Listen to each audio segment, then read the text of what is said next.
Hello and welcome back to the third and last video lecture, where here we're going to talk about definitions. I've gone on at length over the last few weeks about clarification and concision in writing, and a lot of it has to do with definitions and making sure that the reader understands that which you are talking about. So just briefly, I want to talk about formal sentences, extended sentences, and synonyms, and so essentially that's what I want to do here. So if you need to define something, you've got some choices. I mentioned before, you can put it in a footnote, in an endnote. You can create a short glossary.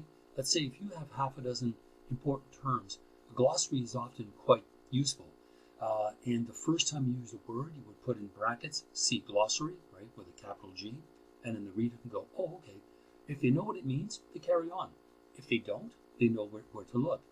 So if you don't want to write a glossary because you might only have, say, 2 or 3 terms, then what you need is a sentence to explain what the term means. And it sounds pretty straightforward, but you want to have these 3 parts in that formal sentence, right? The term, the category, and how that term differentiates from something else that somebody may be aware of. So let's take a look at this, right? A something is a something that is something. So a particular term. You know, a car is a 4-wheeled vehicle that operates using a motor. There I've used a term, a category, and a differentiation, using a motor as opposed to, foot power, which would be a bicycle. A car is different than a truck, which is different from a motorcycle. That's when you really think about the sentence and making sure that you clearly indicating to the reader what it is that you're talking about. So let's use the example of a portico. And this is basically, what is it? It's a porch. A porch that leads to an entrance of a building with a roof structure over the walkway supported by columns or enclosed by walls. So what it is, it's like a little part of the front door that sort of sticks out. It looks like almost like a little tiny building that is built around that front door. So a portico is a particular kind of porch that is still an entrance to a building or to the front door, but the difference is that it has a roof structure and it is supported by columns or enclosed by walls. So I know what a porch looks like. I certainly know what the entrance of a building looks like. I know what a roof looks like and columns and enclosed walls, but the sentence brings all these ideas that I would otherwise know about and brings them together to identify the term portico. And that's essentially what it is. So portico is the term. The category, okay, what kind of thing am I talking about? Well, portico is a kind of porch, so that's the category in which it is found, and the differentiation. This particular kind of porch, called a portico, is a kind that, yes, typically porches lead into the front of a building, but the difference is that it has a roof structure with a walkway supported by columns or enclosed by walls. That's what makes it different. So, that's essentially what I'm talking about when you are going to try to define and describe something so that the reader understands what you're talking about. You're using a term, and the term is the brand new thing, right? A portico, a particular situation in terms of digital marketing or online learning. What if somebody never really didn't know what a Zoom meeting was? That's pretty new, right? So you'd need to explain in a sentence or two what a Zoom meeting is. Relative to what? What's different about it? Well, it's done online. Well, I've had meetings before. Yeah, they're usually face-to-face. And these are kind of face-to-face, but the interface is software, right, that you get from Zoom. So those terms are really important. So let's say you're talking about a penguin, a thermometer, a home run. These things can be described very easily, but you need to say, a penguin is a kind of bird. A thermometer is a recording or measuring device for temperature, as opposed to a scale which measures weight. So what you need to do when you are thinking about your definitions is you don't have to go for a full paragraph unless you really need to, because this term is quite complicated and the way it relates to the main argument is really worth unpacking.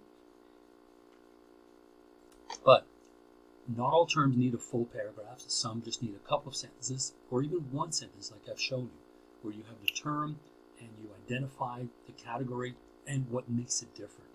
So define a term that might require that little bit of extra discussion, and you may want to say, like by way of a signal phrase, I wish to define the following term to be this.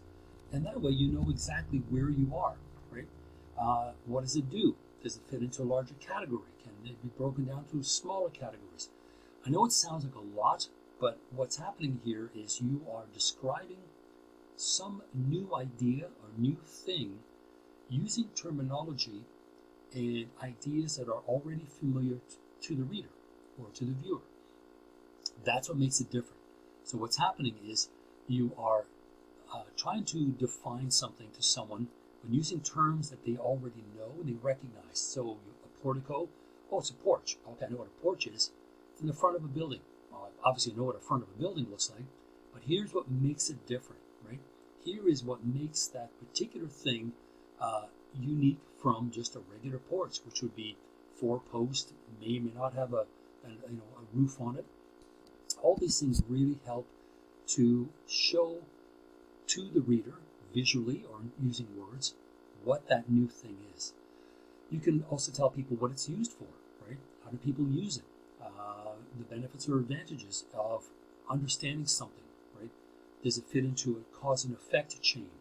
If the thing that you are talking about is so important that I need to know how it fits into the overall scheme of either this causal effect that you are now describing and using in your paper on digital marketing, online learning, project management, supply chain management, climate change, whatever it may be. Show me how it's used. Show me how it fits together, right? Is there a causal effect to this particular thing? All those things really help to clarify in the reader's mind or the viewer's mind what you are talking about. So if you wanted to go even further and say a full paragraph, let's say you are an architect and you want to write about a portico. Nothing wrong with that. So what you want to do is you want to be able to turn around and say, okay, a portico, like I said, is a porch that leads to an entrance of a building with a roof structure, it has columns and enclosed by a wall, and then you say, okay, even more. So some noteworthy examples of porticos are these portico in the U.S. Capitol, the portico adorning the Pantheon in Rome, the portico at University College in London. Porticos are sometimes topped with pediments. Different variants of porticos, a hexastyle, an octastyle, are named by the number of columns that they have.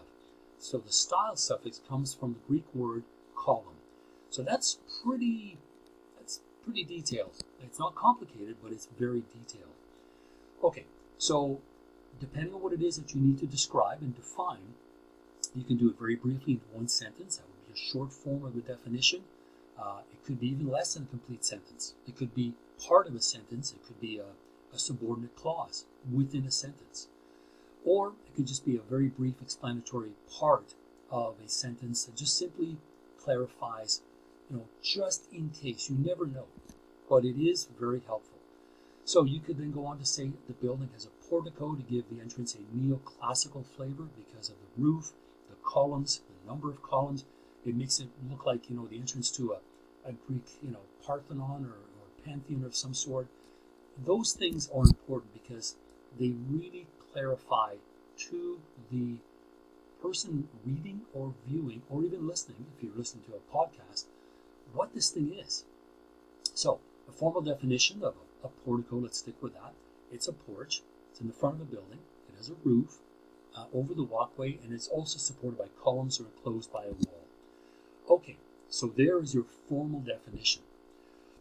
And yet it's only one sentence. It's not super long. It's only one sentence, but the person clearly understands now what a portico is, what it looks like. They can imagine one in their minds. And if you give them examples, say, it kind of looks like the entrance to a Greek amphitheater, Parthenon, whatever it may be. And this is really sort of clarifying it to the degree where the person has no doubts of what it is. So you could actually put the building as a portico in brackets, right, to give the entrance a neoclassical flavor. Oh, neoclassical, okay, it's both new and old. It's a brand new building, but it has this effect of looking, not ancient, but it recalls a kind of classical style to a building. Nothing wrong with that. because now it is absolutely clear in the person's mind what it is. So you can then say, porticos are sometimes topped with pediments. Now, okay, what's a pediment? The very next sentence. A pediment is an architectural element that consists of a triangular gable placed above a horizontal structure of the entablature. And so, as you can see, you go on and on. Just make sure that you clarify to the degree that the reader will understand what is being discussed. Now, you may not be talking about porticos. I don't know if anyone's writing anything on that. I'm pretty sure even some architectural students are writing about other things like sustainability. But let's say you come across a word where you need to unpack it. Make sure that in that definition are words that may also need to be unpacked. So what you need to do is just make sure that your definition uses clear and concise language that is recognizable by the reader so that they can imagine something in their minds of what it is that you're talking about. So the category of portico is it's a kind of porch. What makes it different? What differentiates it? Okay, well, because it has a roof over it, but it has columns. The columns are the part that makes it look neoclassical. And there it is. That's a short lesson on a definition. So it could be a whole paragraph if you need it. I don't think you do.